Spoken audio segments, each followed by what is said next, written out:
اهلا بكم في قناة ويكيبيديا المشاهير، موسوعة اخبار النجوم والمشاهير، وفيديو جديد. اتجهت الانظار خلال الساعات الاخيرة للمملكة الاردنية الهاشمية، حيث احتفل الملك عبد الله الثاني وزوجته الملكة رانيا بزفاف بنتهم الاميرة ايمان على جميل الكسندر تريميوتوس، وده حصل في بيت الاردن اللي هو طبعا قصر الملك في منطقة دابوك في العاصمة عمان. وامتلأت وسائل التواصل الاجتماعي بمنشورات من تجهيزات الحفل الملكي وعقد القران اللي كان بالامس، وهيكون ان شاء الله حفل الزفاف الليله. وتصدر حفل الزفاف محركات البحث والقنوات الاخباريه خاصه في منطقه الخليج ومنطقه الشرق الاوسط، وبدا الجميع بالتغريد على منصه تويتر ومتابعه الكلام اللي علقت به الملكه رانيا على الزفاف دوت. وتصدر الزفاف حاله من الترقب الشديد اللي شهدتها المملكه الهاشميه، طبعا نظرا لكثره المدعوين من كل دول العالم، على فكره مش بس من الدول العربية. وطبعا الكل تذكر حفل الحنة الخاص بالأميرة إيمان وبساطته واحتشامه واهتمامه بترسيخ العادات العربية والهاشمية الأردنية وإيضاح العادات دي للعالم كله. يمكن في البداية الكل لاحظ غياب الأميرة سلمى بنت عبد الله عن يوم الحنة، وده بسبب انشغالها بالامتحانات في الجامعة،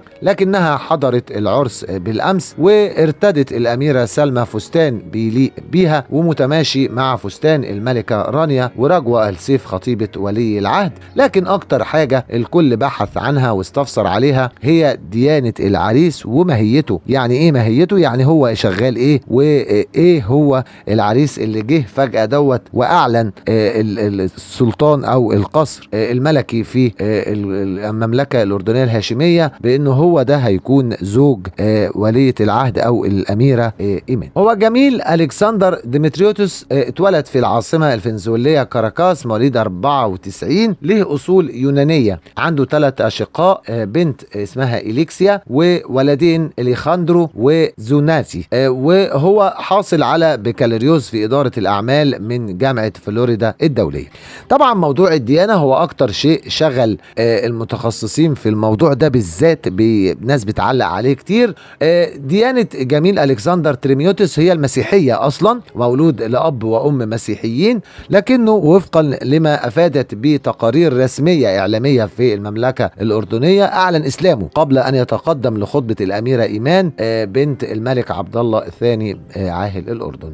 اصول جميل بتنتمي لليونان، وهو حصل على درجه البكالوريوس في تخصص اداره الاعمال، وعمل في قطاع الخدمات الماليه في نيويورك بالولايات المتحده الامريكيه، وعايش هناك. هو واحد من اهم رجال الاعمال المهاجرين الى الولايات المتحده الامريكيه، وعنده قصر فخم جدا في مدينة نيويورك بيعيش فيه، لان في ناس كتير بتعتقد ان جميل هو ولد او شاب وقعت الاميرة ايمان في حبه كقصة الشاطر حسن. لا، هو انسان غني وعايش في قصر وعايش حياة مرفهة لاب وام اغنياء جدا، وهو من اصول زي ما قلت لحضراتكم من اصول يونانية. اشتغل في اكبر متاجر التجزئة الموجودة في اوروبا، وعنده هو شريك ومساهم في مجموعة EMEA، وهي شركة كبيرة في متاجر التجزئة، وحاليا هو مؤسس وشريك في شركة مالية في الولايات المتحدة الأمريكية، لا داعي من ذكر اسمها عشان ما يكونش إعلان.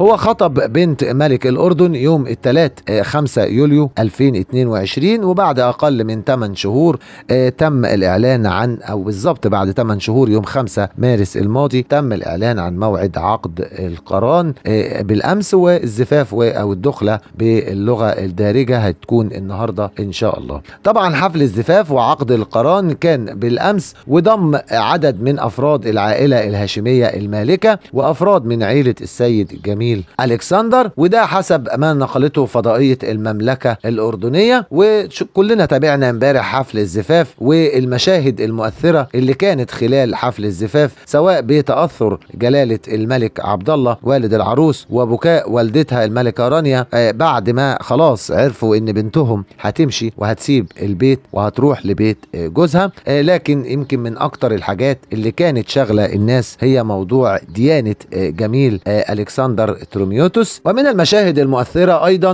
ما بثته قناة المملكة الاردنية من مقاطع لوصول زوجة رئيس الجمهورية المصري الرئيس عبد الفتاح السيسي سيدة انتصار السيسي وبنتهم آية، في اول ظهور لآية في مناسبة عامة أوفدهم طبعا السيد الرئيس لحضور الحفل. ومعظم بالمناسبة معظم الدول ومعظم الملوك والرؤساء العرب بعثوا سيدات لحضور عقد القران على اعتبار انها مناسبة عائلية. يعني بيبقى الأحسن فيها ان انا ابعت زوجتي او ابعت بنتي على اعتبار انها مش محتاجة قوي ان انا اروح ويبقى في مراسم رسمية لاستقبال وزير خارجية او رئيس او امير او ملك. لو جراح بنفسه هيكون في استقبال رسمي، واكيد محدش هيكون فاضي بشكل كبير لمثل هذه الامور، فالموضوع بيكون اسهل وبيكون سلس زيادة. وفي نهاية الفيديو لو انت لسه ما اشتركتش في القناة انزل تحت الفيديو واشترك في القناة وفعل الجرس للكل عشان تقدر تتابع كل اخبار النجوم والمشاهير الحصرية لحظة بلحظة. ويا ريت كمان تدعمنا بلايك للفيديو، وما تنساش تقول لنا رايك في الكومنتات عشان نفضل دايما على تواصل. وبكده تيجي نهاية الفيديو اللي معانا، يا رب ينال اعجابكم. استنوني في فيديو جديد ان كان في العمر بقية، واخر كلامي سلام عليكم.